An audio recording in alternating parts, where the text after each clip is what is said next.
Alright, I'm starting here with just some ordinary acetone nail polish remover, the 100% acetone with none of the other fillers that you find in nail products. And I'm just going to kind of wipe on the underside of this panel here and see if we can't pull off some of this almost like painted surface. It's leather underneath there, but in order to dye it, I gotta get this layer off. I imagine it's gonna take quite a bit of elbow grease and quite a bit of acetone to do this, so stay tuned. I'm pretty satisfied with my trial of using the acetone on the underside of the panel, so I'm gonna go ahead and try and remove this coating on the front of the saddle, I guess the side of the saddle, and what I'm trying to show here is you can see where this coating is worn away and we're down to the raw leather here, and what I'm trying to take off is this really shiny painted pretty ugly coloration that's on the skirts and the flaps. We've got natural leather here, that should dye no problem. Same here on the sides and trim in the seat, but really we want to even this out. So I'm going to use acetone. I've got a spray bottle and some paper towels handy, so I'm going to just shove some towels up in here and spray some pure acetone on here. And when I do, you'll start to kind of really see that acetone. It evaporates really quickly. It's pretty volatile stuff, so doing this in the bright sunshine's probably not the best, but you can really see the different kind of color there. And then what I'll do is just wipe it with this rag to try to pull that paint off. I'll probably also spray it and let it sit with the rag to really soak in and loosen up that before it wipes off.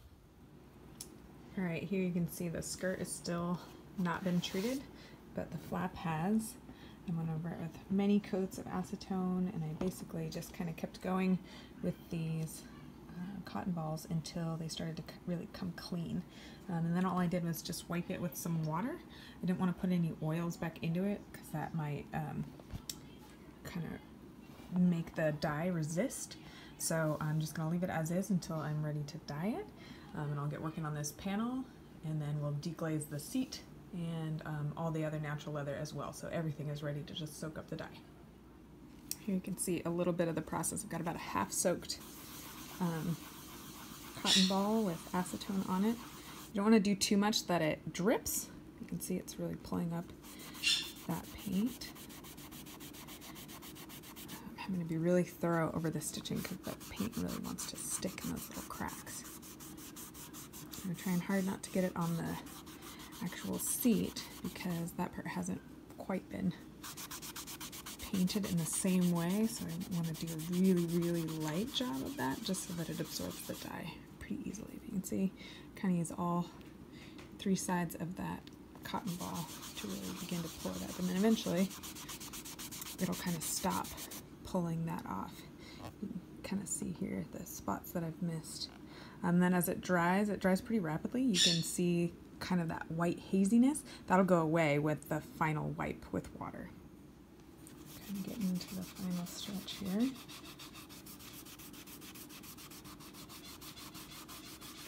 The last skirt I need to do.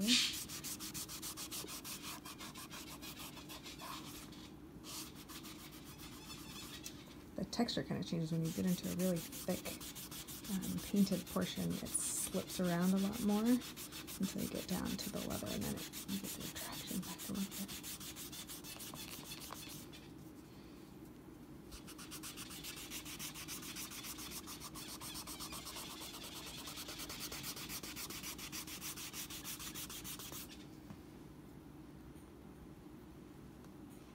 So far in just one panel in the skirt here, I've used, about this many of these cotton balls. So it's a slow process for sure, but I think it'll be worth it in the end. Alright, I'm pretty nervous. I've got the saddle prepped fairly well. I just did another run of acetone over the whole thing. Try to pull off any extra finish that's there. Wiped it down with a wet damp rag and kind of see it still drying here a little bit. But she is about to turn dark brown.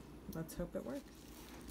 All right, I'm kind of applying the dye here, just going back and forth, kind of all angles, and then periodically kind of bending the leather to try to get it to really go into all those cracks. I think it's working pretty well.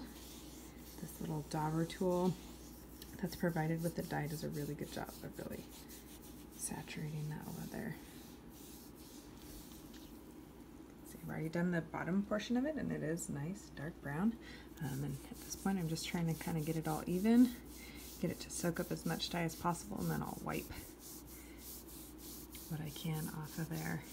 And then we'll do this knee flap, the more untreated leather of the saddle. Okay, I have done the flap. Got maybe 2 full coats of dye on here, and you can tell the place where it was painted, the surface of the flap here was a bit more thirsty and soaked up quite a bit of the dye, whereas the knee roll here still has some of that shiny finish, and you can kind of tell it's a little bit, I don't know, almost redder, which I'm okay with. I think overall it's going to be a really nice look when we're all completed. You can see kind of the redness is gone, and it's that beautiful chocolate color. Okay, here we are ready to do the skirt. I'm just kind of gonna get it nice and saturated. Try not to drip too badly. And apologies for this film quality. I am choosing to do the dyeing with my right hand, my dominant hand, so of course my left hand is doing the filming. So apologies if this is not great cinematography or narration for that matter. It's a little bit hard to focus on what I'm saying when I'm really concentrating on what my hands are doing.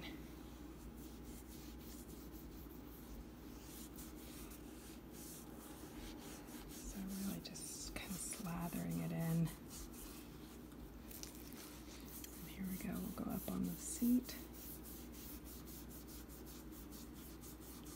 You can tell the seat's going to be a bit redder in color than the skirts and flaps. That's okay. Kind of see how easily it takes up the dye. Really just kind of soaks it in. And I'm using gloves, and I've got the ceiling fan on just because it's a pretty volatile organic compounds here. I'm not sure exactly what's in this dye, but probably not something I want to be breathing. And just remember, if it can stain leather, it can stain your skin